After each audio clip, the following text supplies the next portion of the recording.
नित्यं भागवते सेवया भागवते उत्तमश्लोके भक्तिर्भवति नस्तकी. Srimad Bhagavatam, first canto, 8th chapter, Ladies of Queen Kunti, text number 35. Bhavasmin klejamananam avidya kamakarmabhihi shravanasmaranarani karishyannidikeshana. Bhavasmin kleshamananam avidya kamakarmabhihi shravanasmaranarani கரிஷநிதிகேஷன. மொழிபெயர்ப்பு மற்றும் பொருளுரை தெய்வத்திலே Abe சரணாரவிந்த Bhaktivedanta சுவாமி ஸ்ரீல பிரபுபாத் ஜெய் ஸ்ரீ பிரபுபாத். பௌதீக துன்பங்களினால் துன்புறும் பந்தப்பட்ட ஆத்மாக்கள் கேட்டல், நினைவில் கொள்ளுதல் மற்றும் வழிபடுதல் முதலான பக்தி தொண்டு முறைகளை பின்பற்றி முக்தியடைய வேண்டும் என்பதற்காக அம்முறைகளை புதுப்பிப்பதற்காகவே நீங்கள் தோன்றியீர்கள் என்று மற்றும் சிலர் கூறுகின்றனர். தர்மத்தை நிலைநிறுத்துவதற்காகவே யுகந்தோறும் தாம் தோன்றுவதாக பகவத்கீதையில் பகவான் கூறுகிறார். தர்மம் பரமபுருஷரால் ஏற்படுத்தப்பட்டதாகும். புதிய தர்மத்தை யாராலும் உற்பத்தி செய்ய முடியாது. ஆனால் பேராசைக்காரர்களுக்கு இது வழக்கமாகிவிட்டது. பகவானை பரம அதிகாரியாக ஏற்று மனப்பூர்வமான அன்புடன் அவருக்கு தொண்டு புரிய வேண்டும். அதுவே தர்மத்தின் உண்மையான வழிமுறையாகும். ஜீவராசி ஒருவர் தொண்டு செய்வதற்கென்றே படைக்கப்பட்டிருக்கிறார் என்பதால் அவரால் அதை செய்யாதிருக்க முடியாது. அது அவருடைய உண்மையான ஆதார நிலையாகும். பகவானுக்கு தொண்டு செய்வதுதான் ஜீவராசின் ஒரே கடமையாகும். பகவான் உயர்ந்தவர், ஜீவராசிகள் அவருக்கு கீழ்ப்பட்டவர்கள். எனவே ஜீவனின் ஒரே கடமை அவருக்கு தொண்டு புரிவதாகும். துரதிருஷ்டவசமாக மாயைக்குட்பட்ட ஜீவராசிகள் தவறாக புரிந்து கொண்டதால்தான் பௌதிக ஆசையின் காரணத்தால் புலன்களின் தொண்டர்களாக ஆகியுள்ளனர். இந்த ஆசை அவித்யா அல்லது அறியாமை என்று அழைக்கப்படுகிறது. அத்தகைய ஆசையினால் ஜீவராசி பௌதிக இன்பத்தை அனுபவிப்பதற்காக வெவ்வேறு திட்டங்களை தீட்டுகிறார். இந்த பௌதிக இன்பம் நெறி தவறிய உடலுறவு வாழ்வை மையமாக கொண்டுள்ளது. எனவே அவர் பகவானுடைய மேற்பார்வையின் கீழ் வெவ்வேறு கிரகங்களில் உள்ள வெவ்வேறு உடல்களுக்கு கூடு விட்டு கூடு பாய்வது மூலமாக பிறவி சக்கரத்தில் சிக்கிக்கொள்கிறார். எனவே ஒருவர் அறியாமின் எல்லையை கடந்து சென்றால் அல்லாது அவரால் பௌதீக வாழ்வின் மூவகை துன்பத்திலிருந்து விடுபட முடியாது. இதுவே இயற்கையின் சட்டமாகும். ஆனால் பகவான் துன்புறும் ஜீவராசியில் எதிர்பார்ப்பதை விட அவரிடம் அதிக கருணை கொண்டுள்ளார். எனவே அவரது அசாதாரணமான கருணையினால் அவர்கள் முன்பு தோன்றி கேட்டல், பாடுதல், நினைவில் கொள்ளுதல், தொண்டு செய்தல், வழிபடுதல், பிரார்த்தனை செய்தல், ஒத்துழைப்பு தருதல் மற்றும் அவரை சன்னடிதல் முதலான பக்தி தொண்டின் கொள்கைகளை புதுப்பிக்கிறார். மேலே குறிப்பிடப்பட்ட கொள்கைகள் அனைத்தையுமோ அல்லது அவற்றில் ஏதேனும் ஒன்றையோ பின்பற்றினால் அது ஒரு பந்தப்பட்ட ஆத்மா அறியாமின் சிக்கலில் இருந்து விடுபடுவதற்கு உதவும். இவ்வாறாக பகிரங்க சக்தியின் மாயைக்குட்பட்டுள்ள ஜீவராசி தன்னால் உண்டாக்கப்பட்டுள்ள எல்லா பௌதிக துன்பங்களிலிருந்து விடுதலை அடைகிறார்.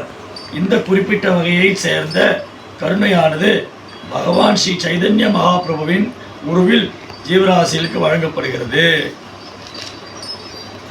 ஹரி ஓம் தத்சத். ஓம் அஜ்ஞானதிமிராந்தஸ்ய ஞானாஞ்சனशलाकया चक्षुर्मृदं येन तस्मै श्रीगुरुवे नमः. श्रीकृष्णपदाय कृष्णपृष्ठाय भूतले श्रीमते भक्तिवेदान्त स्वामी निति नामिने. नमस्ते सरस्वती देवे गौरवाणी प्रचारिणे निर्विशेष शून्यवादी पाश्चात्य देशतारिणे. श्री कृष्ण चैतन्य प्रभु नित्यानंद श्री अद्वैत गदाधर श्रीवासदि गौर भक्त वृंद. हरे कृष्णा कृष्णा कृष्णा हरे हरे, हरे राम राम राम हरे हरे. இந்த அத்தியாயம் குந்தி மகாராணியோட பிரார்த்தனை. குந்தி மகாராணி பிரார்த்தனை ரொம்ப ரொம்ப ஸ்பெஷல். ரோபார் அடிக்கடி இதை சேன் பண்ணுவார், குந்தி மகாராணி பிரேயர்ஸ்.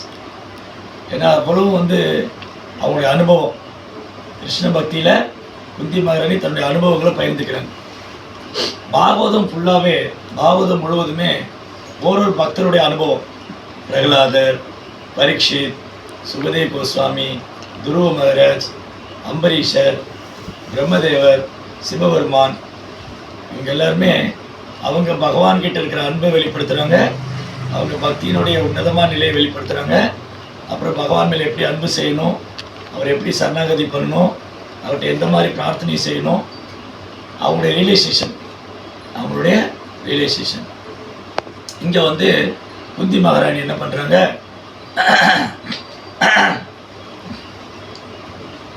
குந்தி மகாராணி வந்து கிருஷ்ணாவுடைய அத்தை உறவு முறையில். அது வந்து வாத்சல்ய பாவம். எப்படி வந்து வசுதேவருக்கும் தேவிக்கும் கிருஷ்ணர் மேலே பெற்றோர் பாவம் இருந்ததோ, அதே மாதிரி குந்தி தேவிக்கும் கிருஷ்ணர் மேலே வாத்சல்ய பாவம். கிருஷ்ணா வந்து மகாபாரத யுத்தம் முடிச்சுட்டு அஸ்தினாபுரத்துலேருந்து துவாரையை கிளம்புறாரு. அப்போ குந்தி தேவி வந்து வழிமறிச்சிடுறாங்க. ரதத்தை பிடிச்சி நிறுத்திட்டு, கிருஷ்ணா நீங்கள் போகக்கூடாது, ஏன்னா இப்போ நீங்கள் நினைக்கிறீங்க எங்கள் எதிரியெல்லாம் இறந்து போயிட்டாங்க, எங்களுக்கு இப்போ எதிரி கிடையாது, இப்போது யுதிஷ்டரை வந்து அரியாசனத்தில் உட்கார வச்சாச்சு, அதனால் உங்களுக்கு பிரச்சனை கிடையாது, இங்கே ஒரு பிரச்சனை இல்லை, நம்ம போயிடலாம் அப்படின்னு கிருஷ்ணா வந்து துவாரையை கிளம்புறாரு. அப்போ குந்தி தேவி என்ன சொல்கிறாங்க, இப்போ நீங்கள் நினைக்கலாம் கிருஷ்ணா எங்களுக்கு எதிரி இல்லை, எல்லோரும் முடிச்சிட்டாங்க, அதனால் நீங்கள் எங்களை விட்டு போயிடலாம், அதில் எங்களை விட்டு போன ஆபத்து, நீங்கள் வந்து எங்களை விட்டு போகக்கூடாது, எப்போ வேணாலும் எங்களுக்கு எதிரிகள் வரலாம், எப்போ வேணாலும் எங்களை எதிரிகள் தாக்கலாம், எப்போ வேணாலும் எதிரிகள் வரலாம், ஆனால் நீங்கள் எங்கள் கூட இருக்கிறதா பாதுகாப்பு, நீங்கள் நினைக்க வேண்டாம் இப்போ நான் போயிட்டேன்னா எங்கள் பாதுகாப்பாக இருந்துக்குவாங்கன்னு. இல்லை, நீங்கள் எங்கள் கூட இருக்கணும் அப்படின்னு கிருஷ்ணர் கிளம்பும்போது குந்தி தேவி ரதம் பிடிச்சி நிறுத்திட்டாங்க, குதிரையை பிடிச்சி நிறுத்திட்டு நீங்கள் போகக்கூடாது. அப்போ குந்தி தேவியோடைய அன்புனால கிருஷ்ணர் கொஞ்ச நாள் கூட தங்குறார். துவாரைக்கு கிளம்புனவர் குந்தி தேவி அப்போது கிருஷ்ணரை வந்து யாராலும் கட்டுப்படுத்த முடியாது, கிருஷ்ணரை வந்து யாராலும் கண்ட்ரோல் பண்ணுவோம், அவர் முழு சுதந்திரமானவர், யாராலும் அவர் வெல்ல முடியாது. ஆனால் பக்தர்கள் வந்து தன் அன்புனால பகவானை வென்றுவாங்க.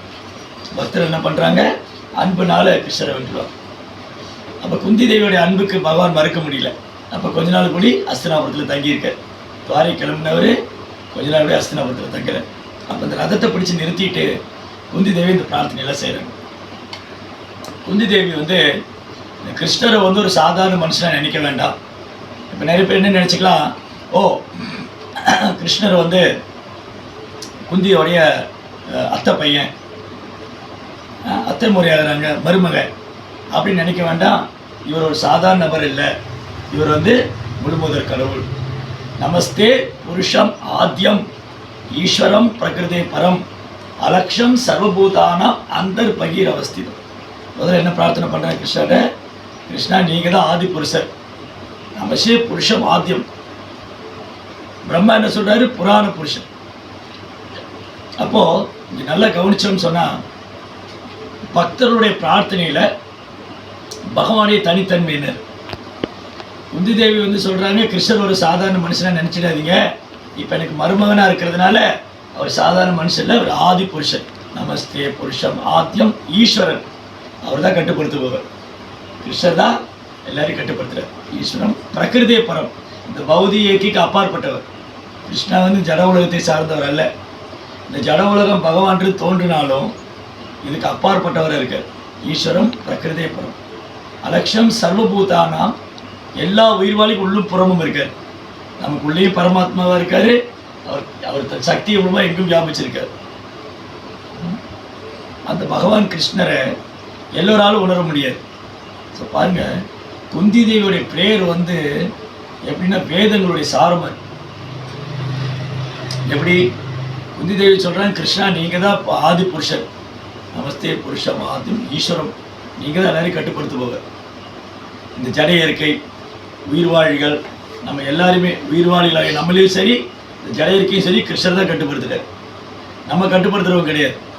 ரோப்பா என்ன சொல்கிறாரு, ஜீவாத்மா வந்து பொய்யகங்காரத்தினால அவன் கட்டுப்படுத்தணும்னு நினைக்கிறான், நான் கண்ட்ரோலாக இருக்கணும். ஸோ நம்ம கண்ட்ரோலர் கிடையாது, நம்ம அனுபவிப்பாளரும் கிடையாது. ஜீவாத்மாவுடைய பிரச்சனை என்னென்னா, நான் அனுபவிக்கணும், நான் கட்டுப்படுத்தணும், நான் எஜமானாக இருக்கணும். அது நடக்காது. ஜட இயற்கையை வந்து நம்ம கட்டுப்படுத்த முடியாது, ஏன்னா அது கிருஷ்ணாவுடைய சக்தி. ஜட இயற்கையை நம்ம அடக்கி ஆள முடியாது. அது கிருஷ்ணாவுடைய சக்தி. அப்புறம் நாமளும் முழு சுதந்திரமானவங்க கிடையாது. நாம் கட்டுப்படுத்தப்பட வேண்டியவங்க, கிருஷ்ணர் தான் கட்டுப்படுத்துபவர். நம்ம அனுபவிக்கப்பட வேண்டியவங்க, கிருஷ்ணர் தான் அனுபவிப்பாளர். நம்ம சேவகன், அவர் எஜமான். இதுதான் அவருக்கு நமக்குள்ள ரிலேஷன்ஷிப். கிருஷ்ணாவுக்கு நமக்குள்ள உறவு என்னன்னா, சைதன்ய மகாபிரபு சொல்றாரு, ஜீவேரே சொரூபஹோய் கிருஷ்ணரே நித்யதாஸ்.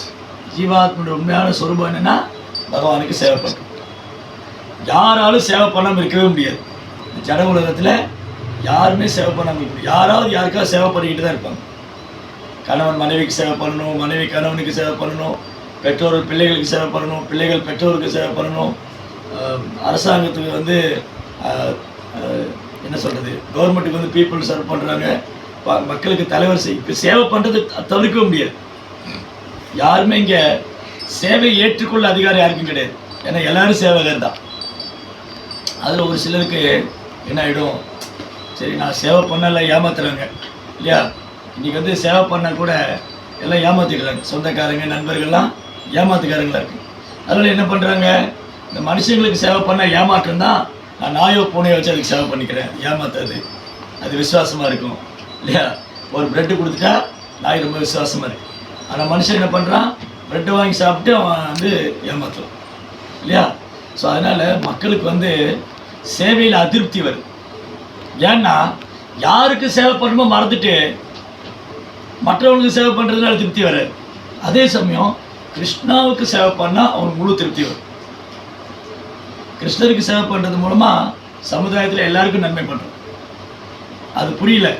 கிருஷ்ணரை விட்டுட்டு நான் அனுபவிக்கணும்னு நினைக்கிறோம். அங்கே தான் பிரச்சனை. அதனால் குந்தி தேவி சொல்கிறாங்க, கிருஷ்ணா நீங்கள் எல்லாரையும் கட்டுப்படுத்துபவர், நீங்கள் தான் அனுபவிப்பாளர். அதனால் உங்களை விட உயர்ந்த ஒரு சக்தி கிடையாது. உங்களை யாரால் புரிஞ்சிக்க முடியாது.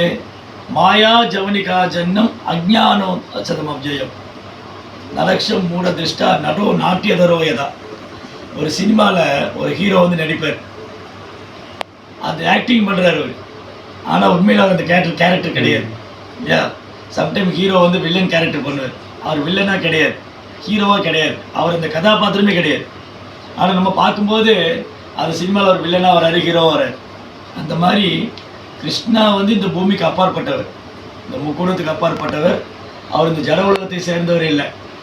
ஆனால் அவருக்கு இந்த பூமியில் வரும்போது ஒரு நாடக நடிகனை போல் நடிக்கிறார். குந்தி தேவிக்கு மருமகன் மாதிரி, அர்ஜுனனுக்கு நண்பன் மாதிரி, பாண்டவருக்கு தூதனாக, அப்புறம் வசுதேவருக்கு தேவிக்கு குழந்தை மாதிரி. ஆனால் இதெல்லாம் அவர் இல்லை.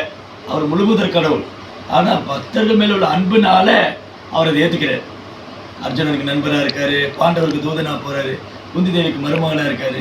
அப்போ இது குந்தி தேவிக்கு நல்லா தெரியும். குந்தி தேவிக்கு நல்லா தெரிஞ்சிருந்தது, கிருஷ்ணா வந்து ஒரு நாடக மேடையில் இருக்கிற நடிகனை போல் நடிக்கிறார். மாயாங்கிற திரையை போட்டு கிருஷ்ணா தன்னை மறைச்சின்றார். அந்த திரையை விளக்குனா தான் கிருஷ்ணரை பார்க்க முடியும். யோகமாய திரை இருக்கு இல்லையா, யோகமாயங்கிற திரையை போட்டு கிருஷ்ணா தன்னை மறைச்சின்றார். எல்லாரும் அவர் பார்க்க முடியாது. பகவான் இந்த பூமியில் இருந்தபோது எல்லாரும் அவர் புரிஞ்சுக்கிட்டாங்களா என்ன. குந்தி தேவி, திரௌபதி, பாண்டவர்கள், பீஷ்மர், துரோணர், இவங்க தான் புரிஞ்சுக்கிட்டாங்க. வசுதேவர், தேவகி, அவங்க முன்னாடி தான் இருக்கார் கிருஷ்ணா. யார் முன்னாடி? சிசுபாலன், ஜராசந்தன், தந்தவக்ரன், காளையவனன், கம்சன், இவங்க முன்னாடி தான் இருக்கு. ஆனால் இவங்களுக்கு புரியலையே. அவங்களை பொறுத்தவரை கிருஷ்ணா வந்து எதிரி, பகைவன், பொறாமை கிருஷ்ணர் மேலே. ஸோ அதனால் கிருஷ்ணா வந்து எல்லாருக்கும் தன்னை வெளிப்படுத்தணும்னு அவசியம் இல்லை. கிருஷ்ணா வந்து எல்லாருக்கும் தன்னை வெளிப்படுத்தணும்னு அவசியம் இல்லை. பக்தர்களுக்கு தான் தன்னை வெளிப்படுத்துவார், பக்தர்கள். அப்போது குந்தி தேவி வந்து ரொம்ப அழகாக அந்த ப்ரேயரில் வந்து ஒன்றுன்னா சொல்லிட்டே வராங்க. கிருஷ்ணா வந்து ஏன் இந்த பூமியில் அவதரிக்கிறாரு, அது வந்து ஒரு அனலிட்டிக்கல் ஸ்டடி மாதிரி குந்தி தேவி வந்து அதை ஆராய்ச்சி பண்ணுறாங்க. ஏன் வந்து கிருஷ்ணா இந்த பூமியில் அவதரிக்கிறது, அது ஒரு காரணமாக சொல்லிட்டே வராங்க. என்ன சொல்கிறாங்க, ஃபஸ்ட்டு கிருஷ்ணர் பகவான் இந்த பூமியில் அவதாரம் பண்ணதுக்கான காரணத்தை சொல்கிறதுக்கு முன்னாடி ஃபஸ்ட்டு பகவானை குளோரிஃபை பண்ணுறாங்க. ததா பரமஹம்சானாம் முனீனாம் அமலாத்மனாம் பக்தியோக விதானார்த்தம் கதம் பஷ்யமே ஸ்திரியர். கிருஷ்ணா உங்களை யார் அப்ரோச் பண்ணுறாங்க? தன்னை உணர்ந்த ஆத்மாக்கள், பரமஹம்சர்கள், சாதுக்கள், வைணவர்கள், பாகவதர்கள், அவங்க உங்களை அணுகலாம். ததா பரமஹம்சானாம் முனினாம் அமலாத்மனா. அமலாத்மனா அப்படின்னா அழுக்கற்ற மனதை உடையவங்க, தூய மனசு உடையவங்க. ஆனால் பாருங்கள், நான் ஒரு பெண்ணாக போயிட்டேனே, நான் எப்படி உங்களை அணுகிறது? குந்தி தேவிக்கு கர்வம் இல்லை. ஓ, நான் வந்து பெண், நான் ஏன் பிரார்த்தனை பண்ணணும், இல்லை நான் ஒரு பெண்ணினுடைய உடலில் இருக்கேன் அப்படின்னு தன்னை வந்து அவங்க உயர்த்தி கொள்றதுக்கு முயற்சி பண்ணல. அவங்க வந்து தன்னை தாழ்த்தி கொள்றது. குந்தி தேவி இது ஒரு வைஷ்ணவருடைய ஒரு கேரக்டர், குணம். ஸோ எப்பவுமே ஒரு பக்தன் தன்னை தாழ்த்திக்கிறாங்க.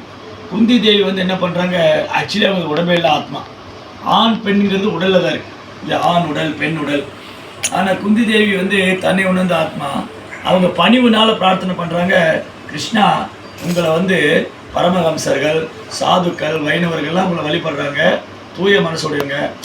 அவங்கெல்லாம் உங்களை அணுகலாம் ஈஸியாக. அவங்கெல்லாம் உங்களை ஈஸியாக அப்ரோச் பண்ணால், நான் ஒரு பெண்ணாக போயிட்டேனே, நான் எப்படி உங்களை அணுகிறது? நான் வந்து ஒரு பெண்ணாக போயிட்டேனே, நான் எப்படி உங்களை அணுகிறது? அப்போ குந்தி தேவிக்கு ஃபால்ஸிகோ கிடையாது, பொய் அலங்காரம் கிடையாது, பொய்கரும் கிடையாது. அவங்க ரொம்ப பணிவாக பிரார்த்தனை பண்ணுறாங்க. அதில் பொருளுரையில் ப்ராப்பராக எழுதியிருக்காரு பாருங்கள். இன்றைக்கி வந்து சமுதாயத்தில் ஆண்களோட பெண்கள் தான் ஆன்மீகத்தில் அதிக ஆர்வமாக இருக்காங்க. சர்ச்சில், கோயில்களில். இப்போ ஒன்றும் வேண்டாம், நம்ம சென்ட்ரலில் ஈவினிங் ப்ரோக்ராம்னா பிரபுஸ் எவ்வளோ பேர் இருக்காங்க, மாதாஜிஸ் எவ்வளோ பேருங்க, லிஸ்ட் எடுங்க. பிரபுஸோட டபுள் மடங்கு மாதாஜிஸ் இருப்பாங்க. அப்போ இது வந்து கிருஷ்ணாவுடைய பிளெஸிங், கிருஷ்ணாவுடைய கருணை. என்னென்னா பெண்கள் ரொம்ப சுலபமாக பகவானோட கனெக்ட் ஆகிடலாம். பூ கட்டுறது, பகவானுக்கு போவா செய்கிறது, பகவான் மேலே அன்பு வளர்த்துக்கிறது, சேவையில் வந்து ரொம்ப சுலபமாக பெண்கள் வந்து தங்களை இணைச்சிக்கலாம். அதனால கோயில்களை பார்த்தா பெண்கள் கூட்டம் இருந்துக்கிட்டே இருக்கு. ஸோ அதனால் இது வந்து கிருஷ்ணாவுடைய ஒரு பிளெஸிங். பிறப்பால் வந்து ஆணுடைய உடல், ஆணுடைய உடலை ஒப்பிடும்போது பெண்ணுடைய உடல் தாழ்ந்தது தான். இதெல்லாம் சொன்னால் சண்டைக்கு வந்துடுவாங்க. ஓ, என்ன நீங்கள் இந்த காலத்தில் இப்படி பேசிக்கிட்டு இருக்கீங்க, பெண் உரிமை வந்து போராடுறவங்க, பெண்களுக்கு ஆண்களுக்கு சமமானவங்க அப்படின்லாம் சொல்லக்கூடிய காலத்தில் என்ன பண்ணுவோம், இந்த மாதிரி சொல்ல ஒத்துக்க மாட்டேன். பட் சாஸ்திரம் என்ன சொல்லுதுன்னா, சாஸ்திரப்படி ஆணினுடைய உடலை ஒப்பிடும்போது பெண்ணினுடைய உடலில் வந்து சில அசௌகரியம் இருக்குது.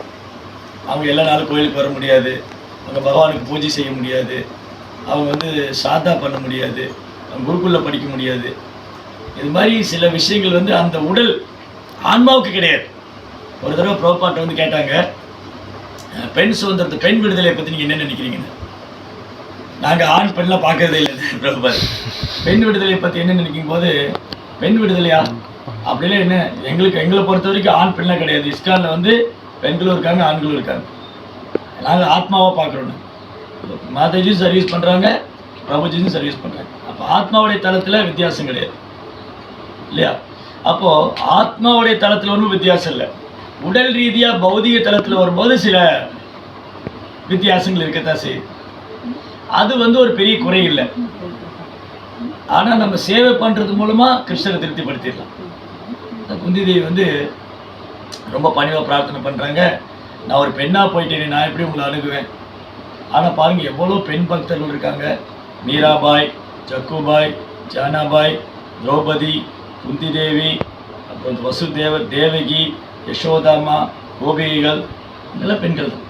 நதிகள் எடுத்துக்கங்க, கங்கா, யமுனா, சரஸ்வதி, கோதாவரி, காவேரி, தாமிரபரணி, எல்லாம் பெண்கள்.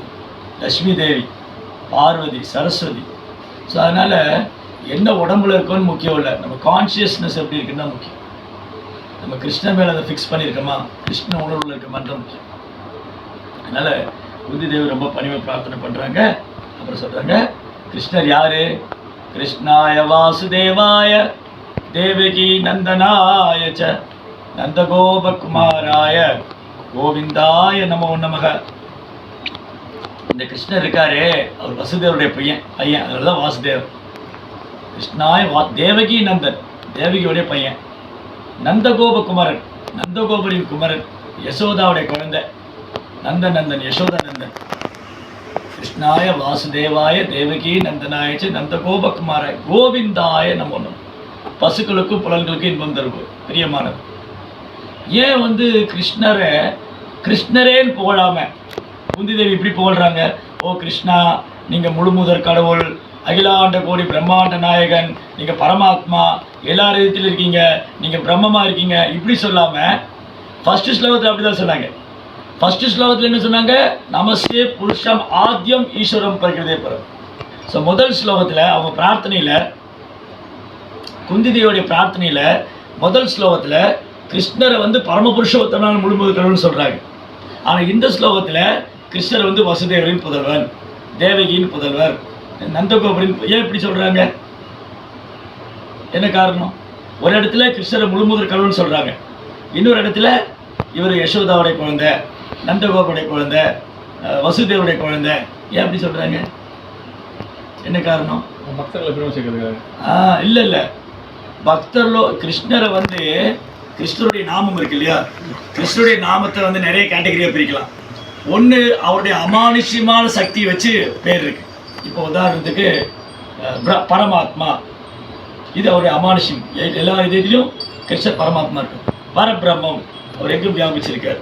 ஓ பரமாத்மாவே, ஓ பரபிரம்மே, ஓ அகிலாண்ட கோடி பிரம்மாண்ட நாயகனே, ஓ முழுமுதற் கடவுளே. இது வந்து கிருஷ்ணருடைய அமானுஷ்யமான சக்தி வச்சு சொல்றது. ஆனால் இந்த நாமத்தை காட்டிலும் கிருஷ்ணர் எப்படி ரொம்ப சந்தோஷமாவார்னா, அவர் பக்தரோட சேர்த்து சொல்வார். யசோதானந்தன், நந்தநந்தன், கோகுலநந்தன், வாசுதேவன். அப்போ பக்தர்கள் பேர் வந்துடுது இல்லையா.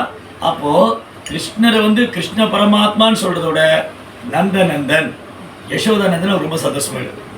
ஸோ குந்தி தேவி என்ன பண்ணாங்க, ஃபஸ்ட்டு ஸ்லோகத்தில் கிருஷ்ணருடைய தனித்தன்மையை சொன்னாங்க. அவர் வந்து தூக்கம் வருதா? ஸோ ஃபஸ்ட்டு ஸ்லோகத்தில் கிருஷ்ணருடைய தனித்தன்மையை சொன்னாங்க, அவர் முழுமுதற் கடவுள். இப்போ என்ன சொல்கிறாங்க, அந்த அவர் முழுமுதற் கடவுள்னு அவர் சொல்கிறத விட அவர் இந்த மாதிரி சொன்னால் தான் சந்தோஷமாவார். வசுதேவருக்கு குழந்தைய வந்தவராச்சே, தேவகியோடைய குழந்தையாச்சே, யசோதாவுடைய குழந்தையாச்சே, நந்தகோபருக்கு பிரியமானவராச்சே, அப்போ கிருஷ்ணர் ரொம்ப ஹாப்பியாக. அதுக்கப்புறம் என்ன பண்ணுறாங்க, கிருஷ்ணர்கிட்ட ப்ரேயர் பண்ணுறோம். நம்ம என்ன பண்ணுவோம், கோயிலில் வந்தோடனே கிருஷ்ணாவுடைய ஃபஸ்ட்டு டெம்பிளில் வந்தோடனே கிருஷ்ணாவுடைய லோட்டஸ் ஃபீட் நம்ம ஆஃபரிங் ப்ரேயர். கிருஷ்ணாவுடைய தாமரை பாதங்களை பார்த்து, ஓ பகவானே இந்த தாமரை பாதத்தில் எனக்கு இடம் கொடுங்க. அப்புறம் படிப்படியாக முகத்தை பார்த்து ப்ரேயர். குந்தி தேவி இங்கே என்ன பிரார்த்தனை பண்ணுறாங்க, எடுத்தோடனே கிருஷ்ணனுடைய நாபிக்கு தன் பிரார்த்தனை செய்கிறாங்க. நம பங்கஜ நாபாய, நம பங்கஜ மாலினே, நம பங்கஜ நேத்ராய, நமஸ்தே பங்கஜாங்கிரியே. ஏன் குந்தி தேவி பகவானுடைய பாதத்துக்கு நமஸ்காரம் பண்ணாமல் நாபிக்கு செய்கிறாங்க? ஒரு பக்தர் என்ன பண்ணணும், ஒரு பக்தர் வந்து பகவான் முன்னாடி வந்தால் அவர் தாமரை பாதத்துக்கு முதல்ல நமஸ்காரம் பண்ணணும். ஆனால் குந்தி தேவி என்ன பண்ணுறாங்க, தாமரை பாதத்துக்கு நமஸ்காரம் பண்ணாமல் அவங்க நாபிக்கு நமஸ்காரம் பண்ணுறாங்க. ஏன் காரணம் இல்லை? ஏன் குந்தி தேவி வந்து பகவானுடைய தாமரை பாதத்துக்கு நமஸ்காரம் பண்ணாமல் நாபிக்கு நமஸ்காரம் பண்ணுறாங்க? ஏன்னா கிருஷ்ணருக்கு வந்து ஒரு தர்மசகரமாக நன்மையாகும். ஏன்னா கிருஷ்ணா வந்து குந்தியை தன் அத்தையாக நினச்சிட்டு இருக்காரு. அப்போ அத்தை காலில் தான் மருமகன் விழணும். அத்தை போய் மருமகன் பாடி பாதத்துக்கு ப்ரேயர் பண்ணலாமா? அப்போ கிருஷ்ணருக்கு ஒரு எம்ப்ரேசிங் சுச்சுவேஷன் ஆகிடும். ஐயோ குந்தி தேவி போய் இப்படி என்ன ப்ரேயர் பண்ணுறாங்களே, அந்த ஒரு எம்ப்ரேசிங் சுச்சுவேஷன் வந்து கிருஷ்ணருக்கு கொண்டு வர வேண்டாம், கிருஷ்ணரை வந்து ஒரு தர்மசகமாக நிலையில் ஆக்கிட வேண்டாம்னு குந்தி தேவி அவங்க நாபிக்கு பிரார்த்தனை செய்யும். ஆக்சுவலி நம்ம முதல்ல அவர் பாதத்துக்கு தான் ப்ரேயர் பண்ணணும், கிருஷ்ணருடைய தாமரை பாதத்தை தான் பிரார்த்தனை பண்ணணும். ஆனால் குந்தி தேவி என்ன பண்ணுறாங்க, தாமரை பாதத்துக்கு பிரார்த்தனை செய்யாமல் எடுத்துடைய நாபிக்கு செய்கிறாங்க. ஏன்னா கிருஷ்ணர் வந்து குந்தி தேவியுடைய பாதம் தொட்டு வணங்குறார். யார் ஒரு முழுமுதற் கடவுள். நிறைய பேர் வந்து கேள்வி கேட்பாங்க கிளாஸில் வந்து, ஏன் வந்து ராமர் சிவனை வழிபட்டார், அப்போ சிவன் தான் முழுமுதற் கடவுளா? ராமரே வழிபட்டிருக்காரு. ஆனால் அவனுக்கு தெரியாது ராமர் யாரெல்லாம் வழிபட்டிருக்காரு. இவங்களுக்கு தெரிஞ்சதெல்லாம் வந்து ஒரு ஃபோட்டோ ஒன்று போட்டிருப்பாங்க, ராமேஸ்வரத்தில் ராமர் சிவலிங்கத்தை வழிபட்ட மாதிரி. பாருங்க ராமரே வழிபட்டிருக்காரு சிவனை. அப்படி இருக்கும்போது சிவன் தான் முழுமுதற் கடவுள் அப்படி சொல்கிறவங்க உண்டு. ஆனால் ராமாயணம் படிச்சிங்கன்னா அவர் ராமர் சிவனை மட்டும் வழிபடலை, வசிஷ்டரை வழிபட்டிருக்காரு, விஸ்வாமித்திரர் வழிபட்டிருக்காரு, அகஸ்தியரை வழிபட்டிருக்காரு, அப்புறம் தசரதர் காலில் விழுந்து வழங்கியிருக்காரு, கைகை பாதத்தொட்டு. அப்போ இவங்கெல்லாம் ராமரோட பெரியவங்களா, முழுமுதற் கடவுள் அப்போ இல்லையா? கிருஷ்ணர் வந்து சுதாமா வழிபட்டார், சுதாமாவை ஊஞ்சலில் உட்கார வச்சு கிருஷ்ணர் பாத பூஜை பண்ணார். நாரதரை வந்து ஊஞ்சலில் உட்கார வச்சு கிருஷ்ணர் பாத பூஜை. அப்போ இவங்களாம் கிருஷ்ணரோட உயர்ந்தவங்களா? ஸோ அதனால் பகவான் இந்த பூமிக்கு வரும்போது அவர் ஒரு உதாரணமாக இருப்பார். எப்பவுமே ஒரு மனித ரூபத்தில் வரும்போது, பகவான் மனித உருவில் வரும்போது அவர் எல்லாருக்கும் ஒரு எக்ஸாம்பிள் ஏரியா இருப்பார். காரணம் என்னது, கிருஷ்ணர் என்ன பண்ணுறாரோ எல்லாத்தையும் ஃபாலோ பண்ணுவாங்க, ராமர் என்ன பண்ணுறாரோ எல்லாம் ஃபாலோ பண்ணுவாங்க. எத்யதாதரதி சேஷ்டா தத்த தேவோ தரோஜனா சயத் பிரமாணம் கூறுதே லோகஸ்ததன்னு வருத்தது. ஒரு பெரிய மனுஷன் என்ன பண்ணுறோன்னு எல்லாம் ஃபாலோ பண்ணுவாங்க. அப்போ ராமரே தேவர்களுக்கு மரியாதை கொடுக்கல, நாயை மரியாதை கொடுக்கணும். ராமரே பெற்றோரை மதிக்கல, நாயை மதிக்கணும். ராமரே வந்து முனிவர்களை வழிபடல, நாயை வழிபடணும் இல்லையா? அப்போ கிருஷ்ணரே பண்ணல, நாயை பண்ணணும். அதனால கிருஷ்ணா இந்த பூமியில் மனித ரூபத்தில் வரும்போது மனிதருக்கு உண்டான தர்மத்தை செய்கிறார். ஆனால் அதுக்கு அவர் அப்பாற்பட்டவர். அவர் மனிதன், சாதாரண மனிதனும் கிடையாது, அவர் எந்த வர்ணத்தை சார்ந்தவரும் கிடையாது, எந்த ஆசிரமத்தை சார்ந்தவரும் கிடையாது, அதுக்கெல்லாம் அப்பாற்பட்டவர். தஸ்ய கர்த்தாரம் அபிமாம் நித்திய அகர்த்தாரம் அவ்யயம் சதுர்வர்ணமயா சிஸ்டம் குணகர்ம விபாகம். 4 வர்ணம், பிராமண, சத்திரியன், வைசியன், சூத்ரன். இது கிருஷ்ணரால் தான் படைக்கப்பட்டது. ஆனால் இதுக்கு காரணமாக இருந்தாலும் கிருஷ்ணர் அதுக்கு அப்பாற்பட்டவர். கிருஷ்ணர் பிராமணனும் கிடையாது, சூத்திரனும் கிடையாது, கிருஷ்ணா வைசியனும் கிடையாது, சத்திரியனும் கிடையாது. அவர் முழுமுதற் கடவுள். உண்மையில் சொல்லப்போனால் நாமளே இந்த உடம்பு கிடையாது. அப்போ நான் இந்த உடம்பு இல்லைன்னா நான் பிராமணன் கிடையாது, நான் சத்திரியன் கிடையாது, நான் வைசியம் கிடையாது. அப்போ நீங்கள் யார்? சைதன்ய மாப்பு கேட்டார். சைதன்ய மாப்பு சொல்கிறாரு, நான் பிராமணன் இல்லை, நான் சன்னியாசி இல்லை, நான் சத்திரியன் இல்லை, நான் வைசியம். அப்போ நீங்கள் யார்? கோபி பத கமலையோ தாச தாச தாச தாச தாசாடு தாசன். நான் பகவானுடைய சேவகனுடைய சேவகனுடைய சேவகனுடைய சேவகன். இதுதான் நம்முடைய ஒரிஜினல் ஐடென்டிட்டி. நம்மளோட உண்மையான அடையாளம் என்னென்னா, நம்ம கிருஷ்ணருடைய சேவகனுடைய சேவகனுடைய 1000 முறை பெருக்குங்கிறார் ப்ரோப்பர். கிருஷ்ணனுடைய சேவகன் கிடையாது, அந்த சேவகனுடைய சேவகனுடைய சேவகங்கிறத 1000 தடவை பெருக்கிக்கோங்கிறார். அப்போ ரொம்ப இன்சிக்னிஃபிகன்ட் சர்வன் நம்ம, பகவானுடைய சேவகனுடைய சேவகனுடைய சேவகன். அதனால் ரொம்ப அழகான பிரார்த்தனை இதெல்லாம். அதுக்கப்புறம் குந்தி தேவி என்ன பண்ணுறாங்க, கிருஷ்ணர் ஏன் இந்த பூமியில் வந்திருக்கிறாங்க? ஒரு சிலர் சொல்கிறாங்க பூமியோட பாரத்தை குறைக்கிறதுக்காக வந்தாங்க, ஒரு சிலர் சொல்கிறாங்க பிரம்மாவுடைய பிரார்த்தனையினால் வந்தாங்க, ஒரு சிலர் சொல்கிறாங்க பூமாதேவியோடைய பிரார்த்தனையினால் வந்தாங்க, ஒரு சிலர் சொல்கிறாங்க யதுகுலத்தில் தோன்றி யது ராஜாவை அவர் பக்தரை மகிழ்விக்கிறதுக்காக வந்தாங்க, யதுகுலத்தில் தோன்றி யதுவை மகிழ்விக்கிறதுக்காக வந்தாங்க, ஒரு சிலர் சொல்கிறாங்க தேவி குழந்தையாக வரணும் பிரார்த்தனை பண்ணால வந்தாங்க. இதெல்லாமே கரெக்டு தான்.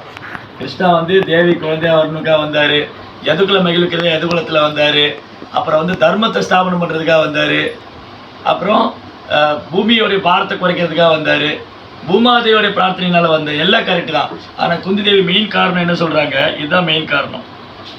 கிருஷ்ணர் வந்து இந்த பூமியில் வந்ததுக்கான மெயின் காரணம் என்னது, இதுதான்.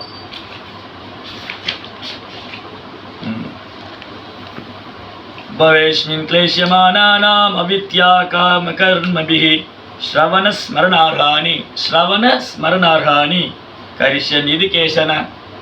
பௌதிக துன்பங்களினால் துன்புறும் பந்தப்பட்ட ஆத்மாக்கள் கேட்டல், நினைவில் கொள்ளுதல், வழிபடுதல் முதலான பக்தி தொண்டு முறைகளை பின்பற்றி முக்தியடைய வேண்டும் என்பதற்காக, அந்த முறைகளை புதுப்பிப்பதற்காகவே நீங்கள் தோன்றுகின்றீர்கள். ஸோ கிருஷ்ணா வந்து இந்த பூமியில் வரல, இப்படி வச்சுக்கோம். கிருஷ்ண அவதாரமே பண்ணல. பகவான் வந்து ஒரு அவதாரம் பண்ணல. நரசிம்ம அவதாரமோ வாமன அவதாரமோ ராம அவதாரமோ எதுவுமே பண்ணல. அப்போ என்ன, கிருஷ்ணன் இந்த பூமியில் வரவே இல்லை அப்படின்னா நமக்கு எப்படி தெரியும்? கிருஷ்ணாவுடைய லீலைகள், அவருடைய மகிமை, அவரது நாம ரூப குணாதிசி எதுவுமே தெரியாது. அப்போ கிருஷ்ணா வந்து தன் காரணமற்ற கருணையினால் இந்த பூமியில் வந்து லீலை செய்கிறாரு. அது நமக்கு ஒரு வாய்ப்பு கொடுக்குறாரு, அந்த லீலைகளை பற்றி பாடுவதற்கு, கேட்பதற்கு, நினைவில் கொள்வதற்கு. இதுதான் ரொம்ப அடுத்த ஸ்லோகத்துலேயும் சொல்கிறாங்க. அடுத்த ஸ்லோகத்தில் ரொம்ப அழகான ப்ரேயர் இது. ஸோ குந்தி தேவி என்ன சொல்கிறாங்க,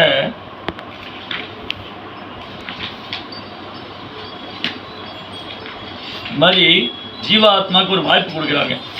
கிருஷ்ணா வந்து என்ன பண்ணுறாங்க, ஜீவாத்மாவுக்கு ஒரு வாய்ப்பு கொடுக்குறாரு, அவரை பற்றி நினைப்பதற்கு, பாடுவதற்கு, கேட்பதற்கு.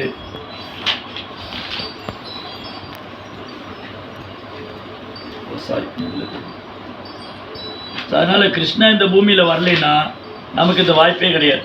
நான் அடுத்து சொல்கிற மாதிரி சுன்வந்தி காயந்தி கிரணந்தி அபிக்ஷண ஸ்மரந்தி தந்தந்தி தவேகதம் ஜனஹா நயே பஷ்யந்தி அச்சிரேன தாவகம் பவ பிரவாக பரமம் பதாம்புஜம். என்ன சொல்கிறாங்க, கிருஷ்ணா உங்களுடைய தெய்வீக செயல்களை பற்றி எப்பொழுதும் கேட்டுக்கொண்டும் பாடிக்கொண்டும் அதை திரும்பவும் சொல்பவர்களால் அல்லது மற்றவர்கள் அவ்வாறு செய்வதில் ஆனந்தம் அடைபவர்களால் நிச்சயமாக உங்களுடைய தாமரை திருப்பாதங்களை காண முடியும். அந்த பாதங்கள் மட்டுமே தொடர்ந்து பிறவி சக்கரத்தை நிறுத்தக்கூடியதாக. ஸோ கிருஷ்ணன் நமக்கு ஒரு சான்ஸ் கொடுக்குறாரு, அவரை பற்றி கேட்கறதுக்கு, பாடுறதுக்கு, நினைப்பதற்கு. அதான் சைத்தன்ய மாப்பு சொல்கிறார், கீர்த்தனிய சதாகரி எப்போதும் கிருஷ்ணாவை புகழ் பாடிட்டு இருங்க, அவரை பற்றி கேளுங்க. 9 விதமான பக்தி தொண்டை பற்றி சொல்லி ப்ரோப்பா இங்கே பொருள் சொல்கிறார். இந்த மாதிரி 9 விதமான பக்தி தொண்டு செஞ்சு நம்மளை புனிதப்படுத்தி கொள்வதற்காக தான் கிருஷ்ணன் இந்த பூமியில் வந்து வாய்ப்பு கொடுக்குறாரு. எல்லாட்டையும் அவர் இங்கே வர வேண்டிய அவசியமே இல்லை. உண்மையில் சொல்ல போனால் நாமளே இந்த ஜட உலகத்துக்கு வர வேண்டிய அவசியம் இல்லை. தேவையில்லாமல் வந்துடும். தேவையில்லாமல் வந்து இந்த உடம்பு எடுத்துகிட்டு நான் வந்து சொல்கிறேன் இது சொல்கிறேன் கஷ்டப்பட்டுட்டு வயத்துப்பட்டுட்டு சண்டை போட்டுட்டு. அதனால் இது எல்லாத்துக்கும் ஒரு ஃபுல் ஸ்டாப் வேணும். இந்த ஜட உலகம் அறியாமை, அவித்யா. எதெல்லாம் அவித்யா? இந்த உடலோடு என்னெல்லாம் அடையாளப்படுத்தினுமோ அதெல்லாம் அவித்யா. எதெல்லாம் வித்யா? கிருஷ்ணரோடு சம்மந்தப்படுறதெல்லாம் ராஜவித்யா. கிருஷ்ணரோடு சம்மந்தப்பட்ட ராஜவித்யா, உடலோடு சம்மந்தப்பட்ட அவித்யா. கிருஷ்ணர் என்ன சொல்கிறா? அது ராஜவித்யா. கிருஷ்ணரை மறந்துருந்தா அவித்யா. அதனால் நம்ம வந்து பிரார்த்தனை பண்ணிக்கணும். குந்தி தேவியோடைய ப்ரேயர் வந்து அடிக்கடி ப்ரேயர் பண்ணணும். நம்ம பகவான் முன்னாடி வந்து குந்தி தேவியோடைய பிரார்த்தனையை சொல்லி, பகவானே எனக்கு உங்கள் பாதத்தில் ஒரு தூசியாக இடம் கொடுங்க, எனக்கு சேவை கொடுங்க, எப்போ நான் உங்கள் சேவையில் இருக்கணும், என்னை அறியாமல் இருந்து விடி வச்சுருங்க, எனக்கு வந்து பக்தியில் முன்னேற்றம் கொடுங்க, நாமத்தில் ருச்சி கொடுங்க, சேவை பண்ணணும் நிறையா அப்படின்னு பிரார்த்தனை. ஹரே கிருஷ்ணா. ஏதாவது கேள்வி இருக்கா? சும்மா பேச ஆரம்பிச்சு ஒரு மணி நேரம் பேச